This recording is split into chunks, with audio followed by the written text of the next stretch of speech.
When I first came upon the story of the Fairfax Butt-Slasher, I thought, this has to be some blown out of proportion urban legend. We had stories like that where I was from. There was the Pembroke Mall leg slasher or the Lynnhaven Mall car stalker. In the Pembroke Mall variation, a person, usually a man, would hide underneath a car. When the owner of the car, almost always a woman, returned with her hands full of shopping, the man under the car would slash at the woman's legs, often leaving a series of gashes that would require stitches. In the Lynnhaven Mall variation, the victim would be leaving the mall late at night and would be the owner of the only car left in the parking lot. Like the other story, the victim would be juggling shopping bags and be preoccupied with getting home.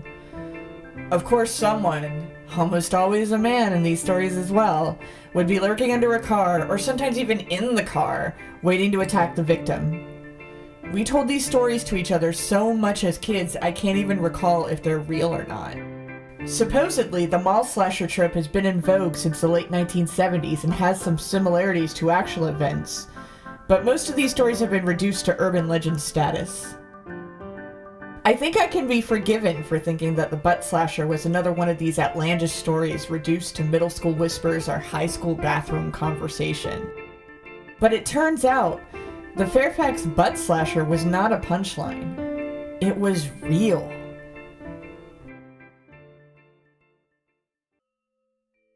The first victim of the Butt-Slasher was in February 2011. It was a pregnant woman in her 20s. She was leaving the Fair Oaks Mall in Fairfax, Virginia when she noticed someone behind her. She said, "I'm pushing the door open and then all of a sudden he's right there behind me and I felt a pinch on my bottom and I thought, he just grabbed me," and I was like, "Hey, you just cut my leggings," and he was like, No, it was my bag." He was carrying a little yellow bag. At first, the victim said, she didn't know she was cut. However, the cut was deep and she ended up with a permanent scar. The attacks continued, one on March 11th at the Tyson's Corner H&M, and another on May 16th at the Fair Oaks Mall and Taylor. On June 8th, a 21-year-old woman was shopping at the TJ Maxx at Fairfax Town Center when she felt a pinch on her buttocks. The woman did not realize she had been the victim of an assault and did not report this attack to the police until much later. It's hard to gauge the mood of Fairfax at the time, but perhaps it can be best summed up by the following tweet. "Why is the serial butt slasher stalking my neighborhood mall and the local TJ Maxx?" By this time, the police had put a profile together. According to the victims, the suspect was a heavy-set 5'6" Latino man in his late 20s. He was using a box cutter or razor to slice at women's buttocks shortly after distracting them. Some experts speculated that he may have had a rare sexual disorder known as piquerism. A Psychology Today article from 2015 cites Dr. Anil Agarwal's definition of the disorder: sexual arousal from penetrating another person's body with sharp objects such as pins, razors, knives, etc. Though the article names the Fairfax Butt-Slasher as an example of piquerism, it is clear by the other examples that the Butt-Slasher's case was downright mild. On June 18th, the slasher struck again at the Tyson's H&M, followed by another attack at Marshall's in an area called the Greenbrier Town Center. All of the attacks followed the same pattern: distracting a young woman, slashing her with a sharp object, and then disappearing. On July 25th, he attacked an 18-year-old shopping at Forever 21. She was distracted by a rack falling. Then, as the Herald Sun in Australia reported, and yes, this news got as far as Australia, she felt a sharp pain in her backside that she dismissed as a coat hanger. Later, she realized her behind was cut and bleeding and her denim shorts had been slashed. The wound was about 1.5 inches long. In late July, following the Forever 21 attack, the Restonian blog made a half-serious, half-joking post about the phenomenon, saying that, unlike our vaguely satanic doppelganger in Maryland, Reston wasn't built around a shopping mall, an enclosed shopping mall anyway.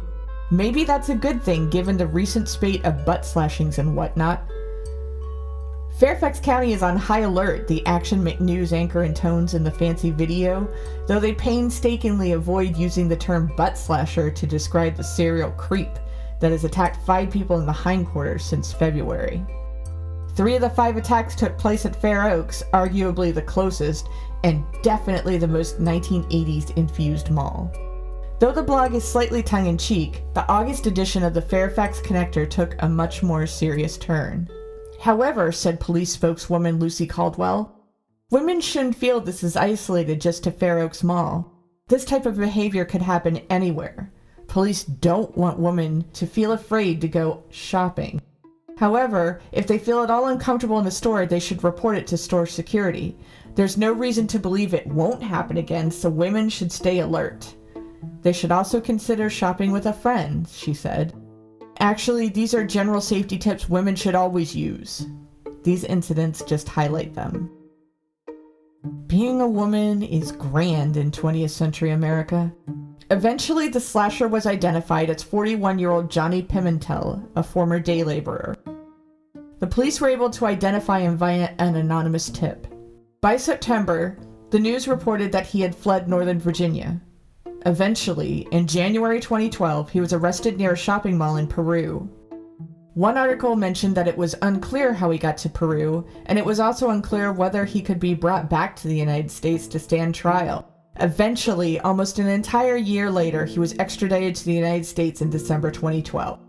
He remained in jail, pled guilty to the charges against him, and was sentenced on September 6, 2013.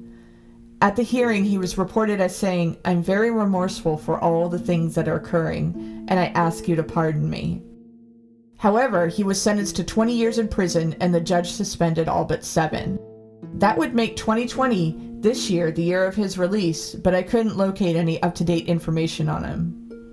Perhaps a fitting end to the story is at the start of a 2012 Yelp review of the Tyson's Corner H&M. Don't worry, the butt-slasher is gone.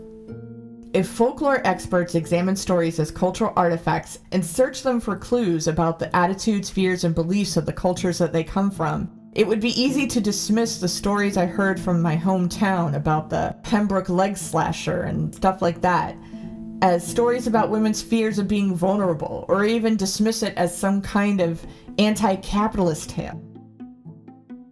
But this was real. And the more I read about this story and the attitude surrounding it, I had to wonder, what does it mean when the urban legend is true?